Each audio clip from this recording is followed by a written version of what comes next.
because the media has been portraying the State Department's final supplemental environmental assessment as a green light for the Keystone XL project to President Obama.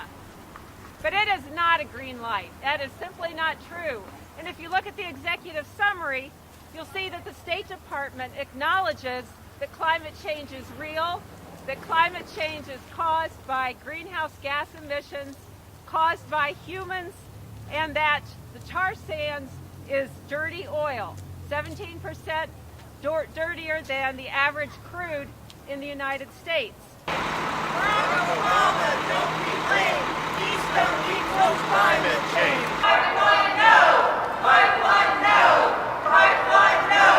Pipeline no! We are attacking this project because it is a defense of life on Earth, whether it's human life or the species that are rapidly becoming extinct.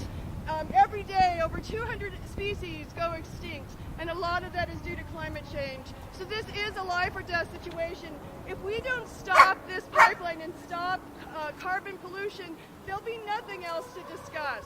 Barack Obama, yes you can.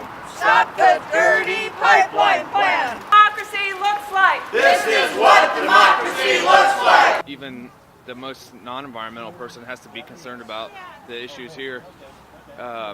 It's really about motivating the industry. Every president since Nixon's committed themselves against getting off of foreign oil, and every oil company has put themselves in a position to be ready to convert from oil. And I have a cell phone in my pocket right now that has the internet, yet we're still burning fossil fuels in our car. So, I mean, you really have to, make a stopping point to motivate the industry to progress.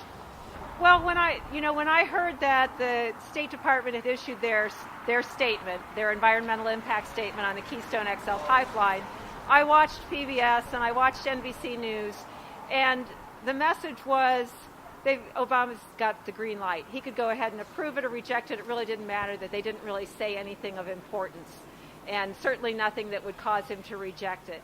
And I just felt that was a travesty, because what the State Department really said was that climate change is real, that climate change is human caused, that greenhouse gas emissions from carbon dioxide emissions caused by humans are causing the planet to warm, and that this is a serious problem. And they also said that the tar sands is dirty crude, that it's going to be worse than even standard oil that would go through, average oil crude that would go through the pipelines. So they really said some things that were detrimental to the climate, detrimental to the environment. But what they're saying is that it doesn't matter, because the fossil fuel industry is going to have its way, and they're going to take all of the fossil fuels that they've got in reserve and they're going to burn them. If they do that, the planet is toast. I mean, it really is a serious problem. There's no doubt from most of the scientists, 97% of the scientists are recognizing that this is not only a long-term problem, it's now an immediate problem. We've reached some tipping points. 350 parts per million of carbon dioxide in the atmosphere would keep us safe, but we're at 400. We have to stop. And every time we approve something or make a decision to do something else that supports fossil fuels, we're taking a step down the wrong path. I mean, we are at a crossroads. And we have to begin to turn now to renewable energies and really focus all of our investment on renewable energies. If you're going to explain in some quick points what the Keystone Pipeline is and why it's bad to someone who had no idea of any of this, what would you tell them? I would really say that the Keystone Pipeline is a symbol of a direction that the country is taking in energy use. And the symbol is saying that we don't care about the climate, we don't care about the planet, we care about fossil fuels. We care about money.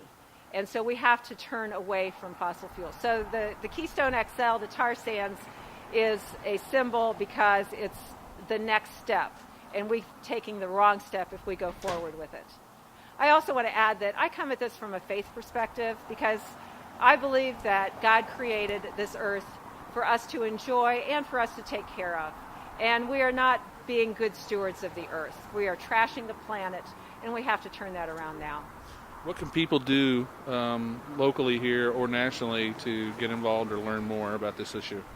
350.org, Union of Concerned Scientists are some great resources for finding out more about not just the Keystone XL, but climate change, beginning to understand. There's a Climate Change 101 that they could Google and go to that and begin to understand the problem. And then once they understand that, write letters to your editor, talk to your friends, make sure that everybody knows that we are ready to turn the corner and go to renewable energies. Anything else you'd like to add? That's it. Thank you very much. Thank you so much for your time.